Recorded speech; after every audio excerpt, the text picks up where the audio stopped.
जो हूँ जैसा हूँ बाबा, पर मैं आपका हूँ। मैं जो हूँ जैसा हूँ बाबा, पर मैं आपका हूँ।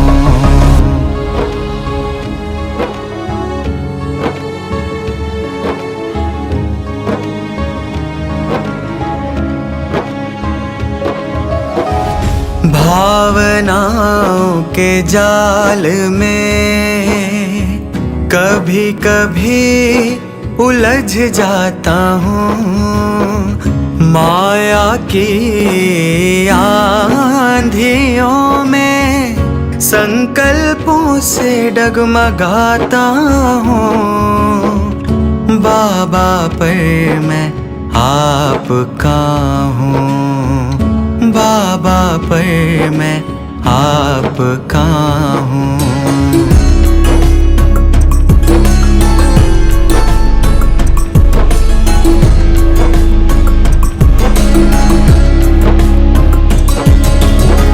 मन की कमजोरी में आत्मा को भूल जाता हूँ।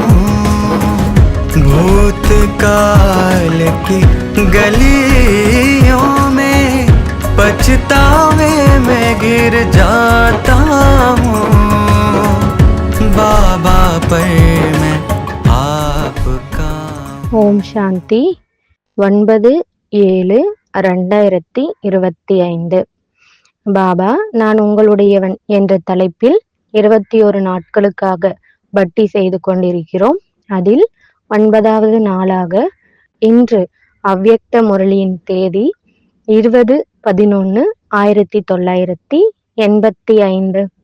தலைப்பு சங்கமயுக பிராமணர்களின் வேறுபட்ட அன்பான சிரேஷ்ட உலகம். இன்று பிராமணர்களை படைக்கும் தந்தை தன்னுடைய மிகச்சிறிய ஆன்மீக அழகான உலகத்தை பார்த்து கொண்டிருக்கிறார். இந்த பிராமண உலகம் சத்யுகத்தின் உலகத்தையும் விட மிக வேறுபட்டது மற்றும் மிக அன்பானது. இந்த ஆன்மீக உலகத்தின் பிராமண ஆத்மாக்கள் எவ்வளவு சிரேஷ்டமானவர்கள், விசேஷமானவர்கள். தேவதை ரூபத்தையும் விட இந்த பிராமண சொரூபம் விசேஷமானது. இந்த உலகத்தின் மகிமை விலகி இருக்கும் தன்மையாகும். இந்த உலகத்தின் ஒவ்வொரு ஆத்மாவும் விசேஷமானவர்கள். ஒவ்வொரு ஆத்மாவுமே சுயராஜ்யம் உள்ள ராஜா. ஒவ்வொரு ஆத்மாவும் நினைவின் திலகமிட்டவர், அழியாத திலகமிட்டவர், சுயராஜ்ய திலகமிட்டவர், பரமாத்மாவின் இதய சிம்மாசனத்தில் அமர்ந்திருப்பவர். அம்மாதிரி அனைத்து ஆத்மாக்களுக்கும் இந்த அழகான உலகத்தின் கிரீடம், ஆசனம் மற்றும் திலகம் இடப்பட்டிருக்கிறது. இந்த மாதிரியான உலகத்தை முழு கல்பத்திலும் எப்பொழுதாவது கேள்விப்பட்டிருக்கிறீர்களா மற்றும் பார்த்திருக்கிறீர்களா? இந்த உலகத்தின் ஒவ்வொரு பிராமண ஆத்மாவிற்கும் ஒரே தந்தை, ஒரே குடும்பம், ஒரே மொழி, ஒரே ஞானம், வாழ்க்கையின் ஒரே சிரேஷ்ட லட்சியம், ஒரே உள் உணர்வு, ஒரே திருஷ்டி, ஒரே தர்மம் மற்றும் ஒரே ஈஸ்வரிய காரியம். அம்மாதிரியான உலகம் எந்த அளவு சிறியதோ அந்த அளவு பிரியமானது. அந்த மாதிரி அனைத்து பிராமண ஆத்மாக்களும் எங்களுடைய சின்னஞ்சிறு இந்த உலகம் மிகவும் வேறுபட்டது மற்றும் மிகவும் அன்பானது என்ற பாடலை மனதால் பாடுகிறார்கள். இந்த பாடலை பாடுகிறீர்களா? இந்த சங்கமயுகத்தின் உலகத்தை பார்த்து பார்த்து மகிழ்ச்சி அடைகிறீர்களா? எவ்வளவு வேறுபட்ட உலகம்! இந்த உலகத்தின் தினசரி காரிய நடவடிக்கைகளும் வேறுபட்டது. அவர்களுடைய ராஜ்யம், அவர்களுடைய நியமம், அவர்களுடைய முறைகள், பழக்கங்கள். ஆனால் முறைகளும் வேறுபட்டது மற்றும் அன்பும் வேறுபட்டது. நீங்கள் அந்த மாதிரி உலகத்தில் இருக்கும் பிராமண ஆத்மாக்கள் தான் இல்லையா? இதே உலகத்தில் இருக்கிறீர்கள் இல்லையா? எப்பொழுதாவது தன்னுடைய உலகத்தை விட்டு விட்டு பழைய உலகத்தில் சென்று விடுவதில்லையே. எனவே பழைய உலகத்தின் மனிதர்கள் கடைசியில் இந்த பிராமணர்கள் என்றால் என்ன என்று புரிந்து கொள்ள முடிவதில்லை. பிரம்மா குமாரிகளின் நடைமுறையே அவர்களுடையது, ஞானமும் அவர்களுக்கு என்றிருக்கிறது என்று கூறுகிறார்கள் இல்லையா? எப்பொழுது உலகமே வேறுபட்டது என்றால் அனைத்தும் புதியதாக மற்றும் வேறுபட்டதாக தான் இருக்கும் இல்லையா? அனைவரும் தன்னை புதிய உலகத்தின் புதிய எண்ணம், புதிய மொழி, புதிய காரியம் என்று அந்த மாதிரி வேறுபட்டவராக ஆகியிருக்கிறேனா என்று தன்னைத்தானே பார்க்க வேண்டும். ஏதாவது பழைய தன்மை இருந்து விடவில்லையே. சிறிதளவு பழைய தன்மை இருக்கிறது என்றால் அது பழைய உலகத்தின் பக்கம் ஈர்த்துவிடும். மேலும் உயர்ந்த உலகத்திலிருந்து கீழான உலகத்தில் சென்று விடக்கூடியதாக இருக்கும்.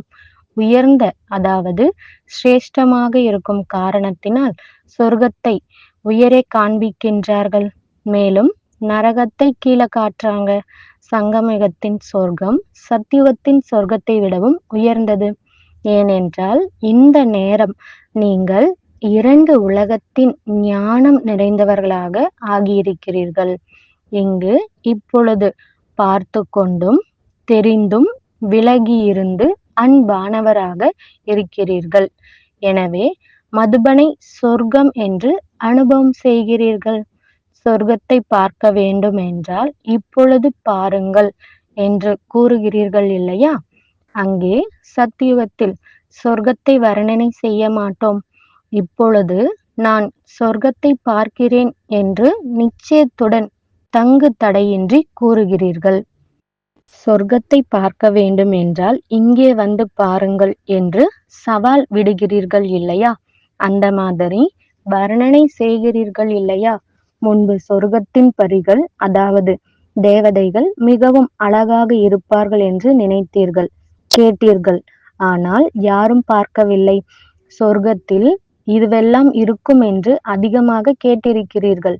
ஆனால் இப்பொழுது சொர்க்கத்தின் உலகத்தில் வந்து சேர்ந்து விட்டீர்கள். நீங்களே சொர்க்கத்தின் பரிகளாக அதாவது தேவதைகளாக ஆகியிருக்கிறீர்கள்.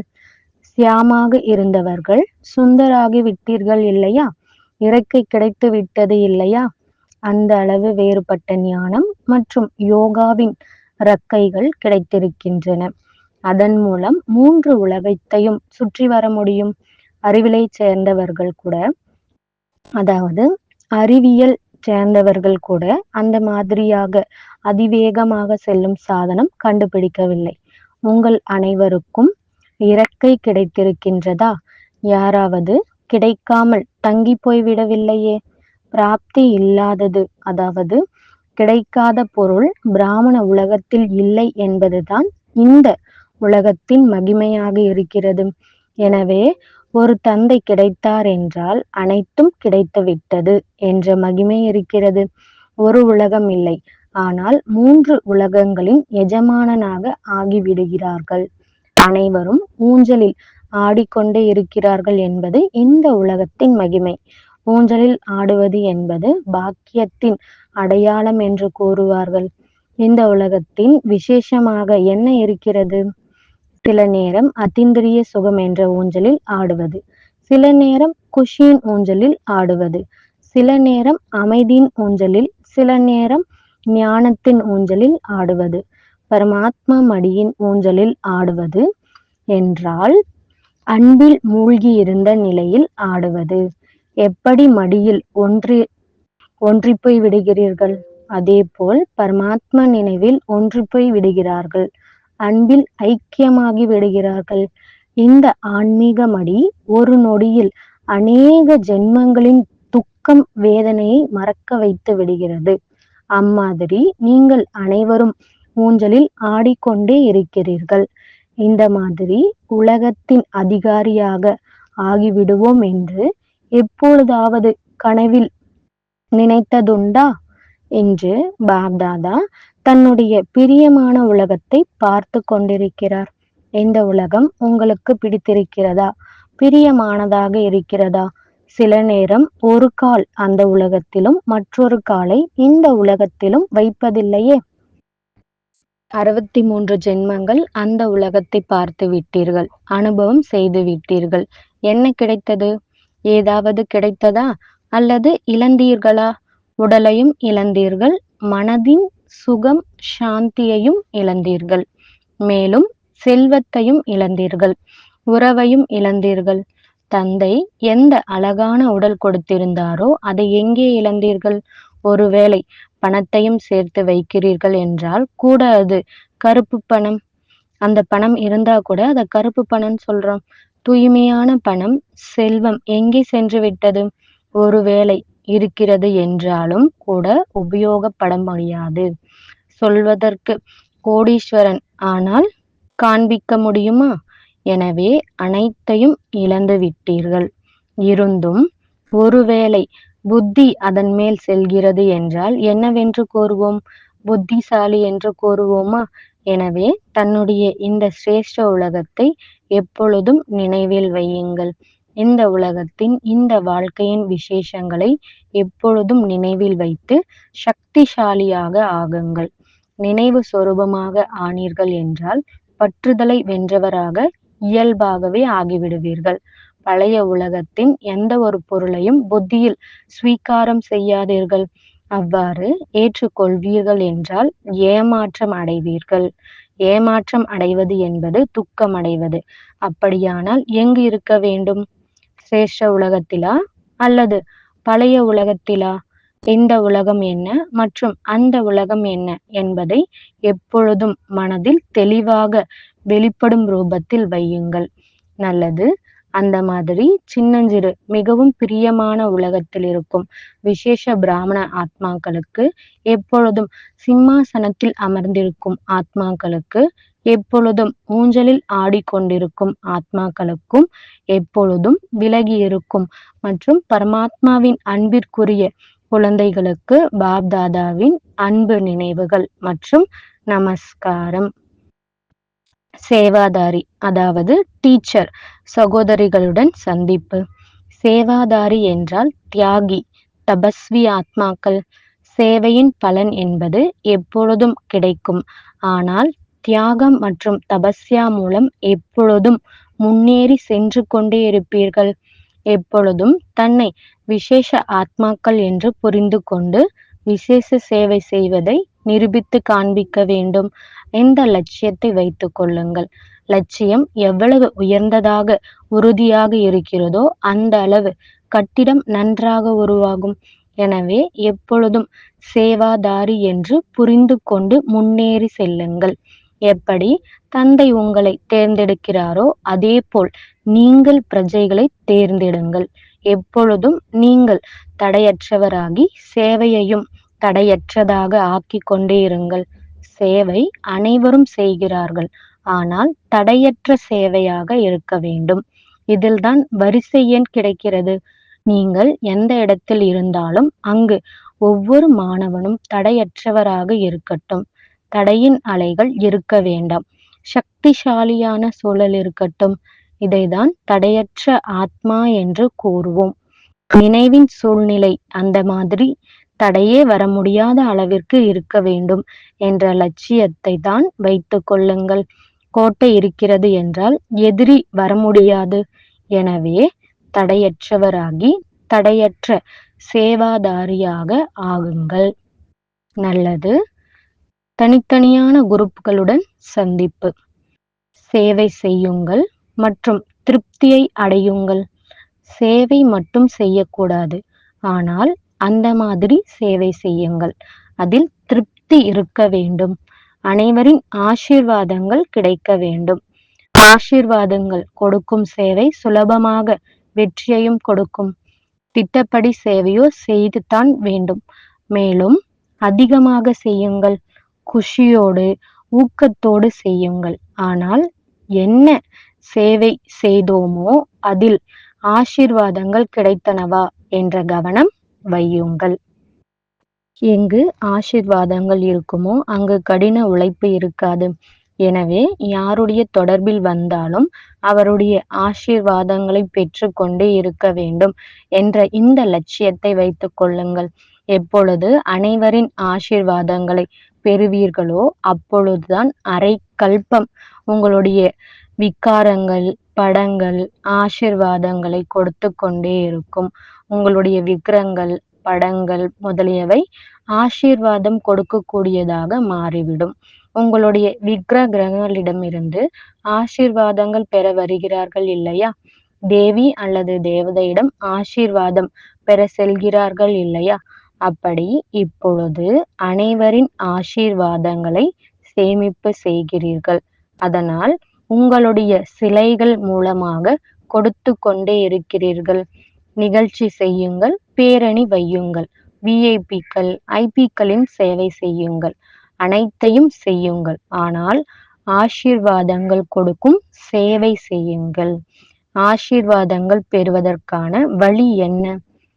சரிங்க, அப்படியே செய்கிறேன் என்ற பாடத்தை உறுதிப்படுத்துங்கள். ஒரு பொழுதும் யாரிடமும் முடியாது என்று கூறி தைரியமற்றவராக ஆகாதீர்கள். உதாரணமாக, ஒருவேளை யாராவது தவறு செய்தால் கூட அவரிடம் நேரடியாக தவறு என்று கூறாதீர்கள். முதலில் அவருக்கு ஆறுதல் கொடுங்கள், தைரியம் கொடுங்கள். அவரை சம்மதிக்க வைத்து பிறகு புரிய வைத்தீர்கள் என்றால் அவர் புரிந்து கொள்வார். முதலிலேயே தவறு தவறு என்று கூறினீர்கள் என்றால் அவரிடமிருந்து கொஞ்சம் தைரியம் கூட போய்விடும். தவறும் நடக்காமல் ஆனால் தவறை தவறு என்று கூறினால் தவறு என்று ஒரு பொழுதும் புரிந்து கொள்ள மாட்டார்கள். எனவே முதலில் அவரை சரி, ஆமாம் என்று சம்மதிக்க வையுங்கள். தைரியத்தை அதிகப்படுத்துங்கள். பிறகு அவரே தீர்மானித்துக் கொள்வார். மரியாதை கொடுங்கள். இந்த விதியை மட்டும் கடைபிடியுங்கள். தவறு நடந்து விட்டாலும் முதலில் நல்லது என்று கூறுங்கள். முதலில் அவருக்கு தைரியம் வரட்டும். யாராவது கீழே விழுந்து விட்டார் என்றால் அவரை தள்ளி விடுவீர்களா அல்லது தூக்கி விடுவீர்களா? அவருக்கு ஆதரவு கொடுத்து முதலில் நிற்க வையுங்கள். இதைத்தான் பரோபகாரம் செய்வது என்று கூறுவது. அதாவது மற்றவர்களுக்கு சகயோகியா ஆகுங்கள். சகயோகியாக ஆக்கிக் கொண்டே இருங்கள். நீங்களும் முன்னுக்கு, நானும் முன்னுக்கு என்று சேர்ந்தே சென்று கொண்டிருங்கள். கைகோர்த்து சென்றீர்கள் என்றால் வெற்றி கிடைக்கும். மேலும் திருப்தியின் ஆசீர்வாதங்கள் கிடைக்கும்.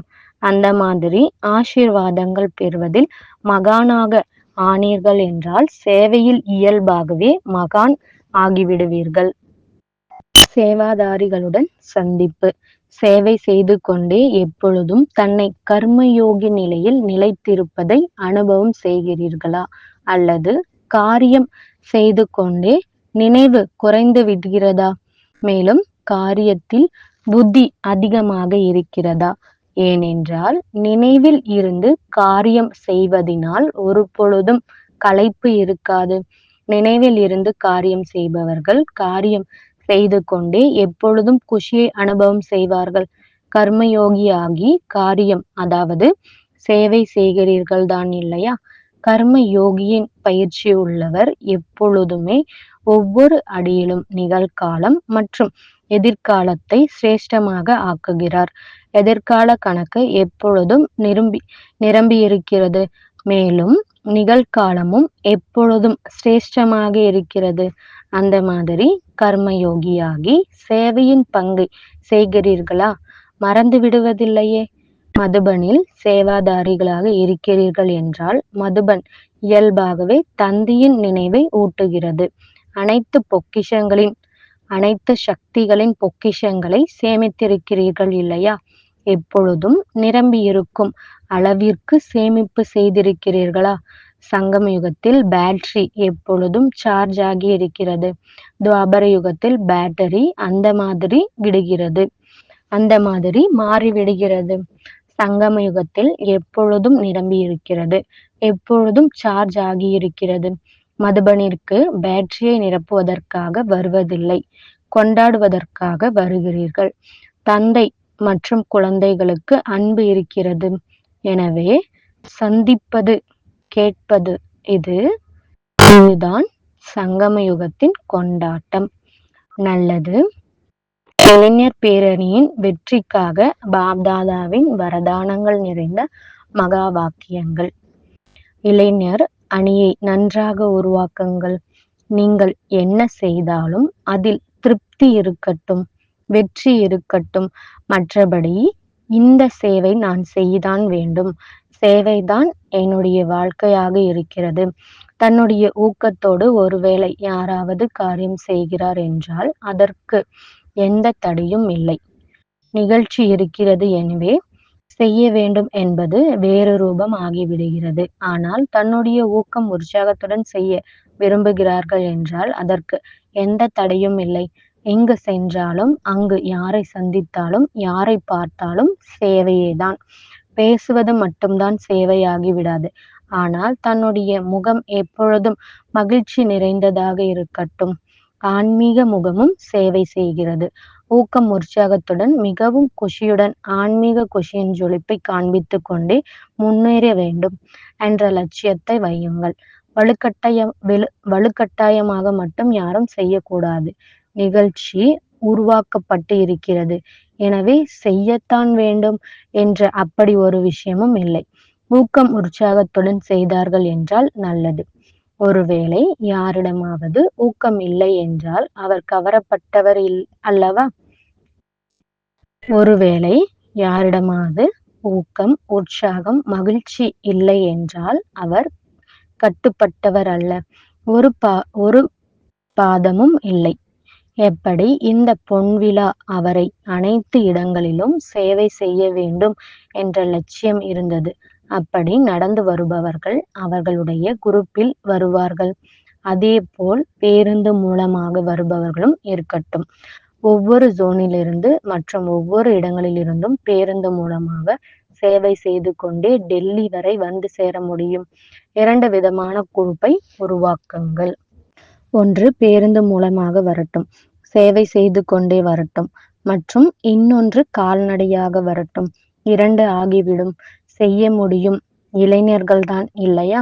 அவர்களுக்கு எங்காவது சக்தி ஈடுபடுத்தத்தான் வேண்டும். சேவையில் சக்தி ஈடுபடுகிறது என்றால் நல்லதுதான். இதழில் 2 பாவனைகளும் நிரூபணம் ஆகிவிடும். சேவையும் நிரூபணம் ஆகிவிடும். மேலும் பெயரும் பாத யாத்திரை என்று வைத்திருக்கிறீர்கள். அதுவும் நிரூபணம் ஆகிவிடும்.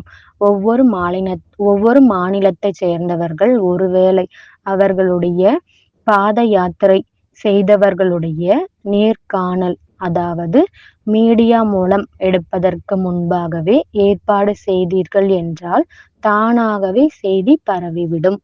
ஆனால் ஆன்மீக யாத்திரை தென்பட வேண்டும். பாத யாத்திரை மட்டும் தென்பட வேண்டாம். ஆன்மீக தன்மை மற்றும் குஷியின் ஜொலிப்பு இருக்க வேண்டும். இது அவசியம் தோன்ற வேண்டும். அப்பொழுதுதான் புதுமை தென்படும். சாதாரணமாக எப்படி மற்றவர்களின் யாத்திரை வருகிறது அது போன்று இதுவும் தென்பட வேண்டாம். ஆனால் இவர்கள் இரட்டை யாத்திரை செய்பவர்கள், நினைவு யாத்திரை செய்பவர்களாகவும் இருக்கிறார்கள், பாத யாத்திரை செய்பவர்களாகவும் இருக்கிறார்கள்.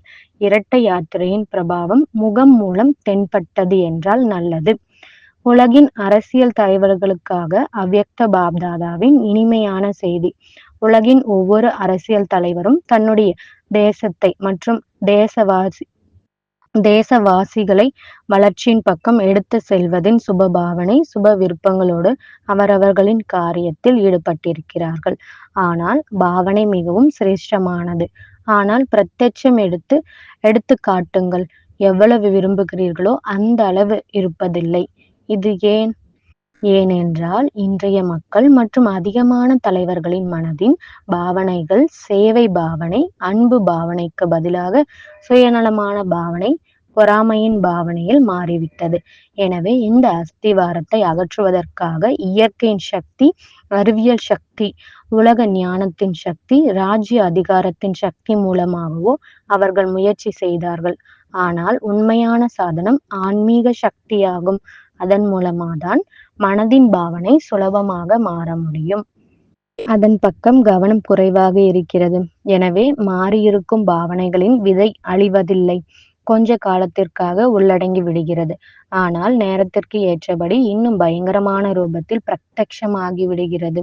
எனவே ஆன்மீக தந்தையின் ஆன்மீக குழந்தைகளுக்கு, அதாவது ஆத்மாக்களுக்கு இந்த செய்தி: எப்பொழுதும் தன்னை ஆத்மா என்று புரிந்து ஆத்மாவின் தந்தையுடன் சம்பந்தத்தை இணைத்து ஆன்மீக சக்தியை பெற்று தனது மனதின் தலைவராக ஆகுங்கள்.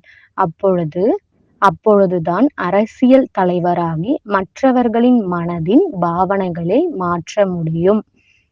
உங்களுடைய மனதின் எண்ணம் மற்றும் மற்றவர்களின் நடைமுறை காரியம் ஒன்றாக ஆகிவிடும். இவர்களின் சகயோகம் மூலம் வெற்றியின் பிரத்யட்சம் எடுத்துக்காட்டு அனுபவமாகும்.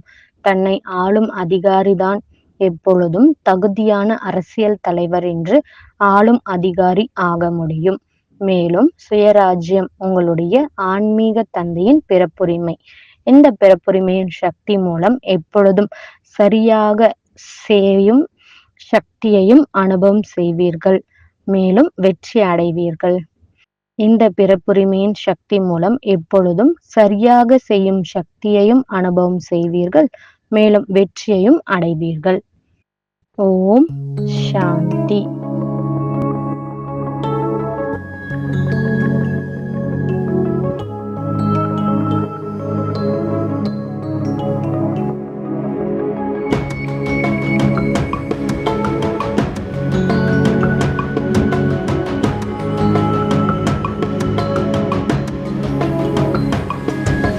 मैं जो हूँ जैसा हूँ, बाबा पर मैं आपका हूँ। मैं जो हूँ